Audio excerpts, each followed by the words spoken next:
आग लगती है गर्मियों के दौरान, झोपड़ियों में गरीब लोगों के सामान जल जाते हैं, कहीं पे तो लोग भी जल जाते हैं, उनकी हेल्प करना। उसके अलावा ये कई लोग ऐसे हैं जिनको ऑपरेशन की डॉक्टर हिदायत करते हैं, लेकिन उनके पास सोर्सेज नहीं है, तो हम उनकी हेल्प के लिए वहाँ उनके ऑपरेशन भी कराते हैं और उनकी पूरी देखभाल, जब तक उनके यहाँ घर का राशन तक भी उनको, जब तक वो सेहत होकर अपना काम न कर ले, तो उन लोगों का वो पूरा प्रोवाइडेशन करते हैं।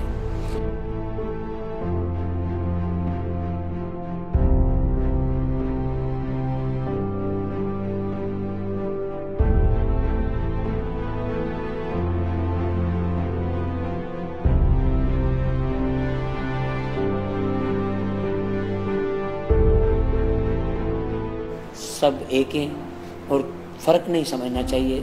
रब के जिस तरीके से भी इबादत की जाए वो है तो रब ही। कोई के हाथ जोड़कर करता है, दुआ मांगता है, कोई यूँ मांगता है, कोई सलेब का निशान बनाता है, लेकिन कबूल तो करने वाला वही है।